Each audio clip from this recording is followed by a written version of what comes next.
28 तारीख को मैं 12:30 बजे से उस प्रोटेस्ट पे बैठ रही हूँ। या फैसला बहुजन समाज करेगा, या वो वहां रहेंगी, या आपको अपनी बहुजन बच्ची चाहिए, ये फैसला मेरा समाज करेगा। साथ देना होगा, देखना होगा जीवित तो आ जाइएगा। प्रिंसिपल है डॉक्टर सविता रॉय, जिनके ऊपर मैं चार्जशीट तक जमा हो चुकी है मेरे केस में। FIR SC/ST के अंदर हुआ और चार्जशीट तक जमा है कोर्ट में, तो उसको अभी तक आपने वहां बिठाए रखा है। निर्दोष यहाँ खड़ा है, नौकरी से बाहर है। दिल्ली विश्वविद्यालय के अंदर जो आरोपी है, जो क्रिमिनल है, वो कुर्सी पे बैठी है। तो यूनिवर्सिटी आगे से रिप्लाई करती है रतनलाल सर को कि आपको इसलिए नहीं हम कर रहे प्रमोट क्योंकि आपके ऊपर FIR है और आपका केस पेंडिंग है।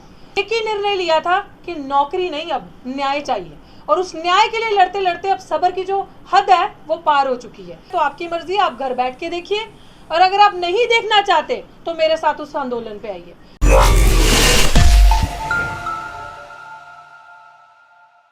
आप सबका शुक्रिया। मैं आप मीडिया जितने भी यहाँ मीडिया पर्सन्स आए हैं, मैं आप सबको ये चीज़ कहना चाहती हूँ, क्योंकि आपके माध्यम से जो भी दर्शक ये चीज़ देख रहे हो, आप मेरे को आज यहाँ देख लीजिए। पता नहीं इस आंदोलन के चलते आप दोबारा देख पाएँ या ना देख पाएँ। अगर तो आप चाहते हैं कि पायल तड़वी, रोहित वेमुला और पोस्टर पे अगला चेहरा देखना चाहते हैं तो आपकी मर्जी, आप घर बैठ के देखिए, और अगर आप नहीं देखना चाहते तो मेरे साथ उस आंदोलन पे आइए। क्योंकि मैं समाज के सम्मान की और आत्म स्वाभिमान की लड़ाई है, मैं लड़ रही हूँ।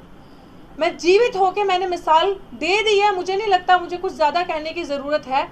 एक ही निर्णय लिया था कि नौकरी नहीं, अब न्याय चाहिए, और उस न्याय के लिए लड़ते लड़ते अब सब्र की जो हद है वो पार हो चुकी है। इसलिए आप सबके सामने है, निर्दोष यहाँ खड़ा है, नौकरी से बाहर है। दिल्ली विश्वविद्यालय के अंदर जो आरोपी है, जो क्रिमिनल है, वो कुर्सी पे बैठी है, आपके सामने है।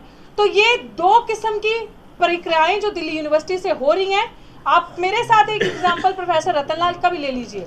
सीनियर प्रोफेसर है, एसोसिएट प्रोफेसर है दिल्ली विश्वविद्यालय में। आप सबको उनका केस पता होगा। क्यों दे रही हूँ उनकी एग्जाम्पल, क्यों जरूरी है कि अगर आप उनका रिकॉर्ड निकाल के देखो तो उनसे पढ़ा लिखा प्रोफेसर आपको दिल्ली विश्वविद्यालय में कोई नजर नहीं आएगा। प्राचा सर बार बार ये चीज कहते हैं कि अगर SC/ST का प्रोफेसर है इतना ही काफी है, उसकी काबिलियत हमें बताने की जरूरत नहीं, क्योंकि हम दावे से ये चीज कहते हैं कि वो 100% काबिल होगा। इसीलिए कलव्य का अंगूठा काटा जाता है। प्रोफेसर रतनलाल ने, मैं आपको एग्जाम्पल दे रही हूँ, प्लीज इसको दिखाइएगा कि प्रोफेसर रतनलाल ने जब यूनिवर्सिटी को लिखा कि मेरा प्रोफेसरशिप क्यों रोका गया है, मैं एलिजिबल हूँ उस प्रोफेसरशिप के लिए, आप मुझे मेरे को प्रोफेसर बनने दीजिए। तो यूनिवर्सिटी आगे से रिप्लाई करती है रतनलाल सर को कि आपको इसलिए नहीं हम कर रहे प्रमोट क्योंकि आपके ऊपर FIR है और आपका केस पेंडिंग है।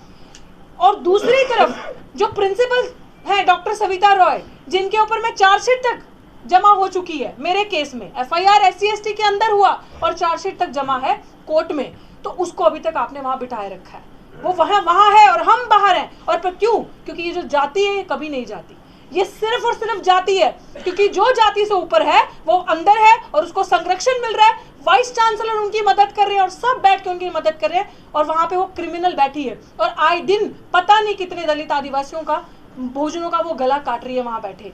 और वहां पे जो साजिश चल रही है वो तो चलेगी। 28 तारीख को मैं 12:30 बजे से उस प्रोटेस्ट पे बैठ रही हूँ। या फैसला बहुजन समाज करेगा, या वो वहां रहेंगी, या आपको अपनी बहुजन बच्ची चाहिए, ये फैसला मेरा समाज करेगा। साथ देना होगा, देखना होगा जीवित तो आ जाइएगा। अगर फोटो में देखना होगा तो वो आप बता दीजिएगा, क्योंकि हमारा समाज ना 13वीं पे आता है खुल के, तब नंबर लगते हैं कि किसने कौन चला गया और कौन नहीं आया। जीते जी जब आपको कोई कहता है कि मैं जातिगत भेदभाव का शिकार हूं तो आप उठ के नहीं आते। तो अब मैं भी देखूंगी बड़ा बड़ा भाषण देने वाले, बड़े बड़े नंबर लगाने वाले कितने मेरे समाज के नेता आकर असल में मेरा साथ देते हैं। ये मेरी आप सबसे अपील है। अभी भी मैं हाथ जोड़कर अपील करूं कि अपनी बच्ची का साथ दो, अपने बच्चों का भविष्य बचाओ। शुक्रिया।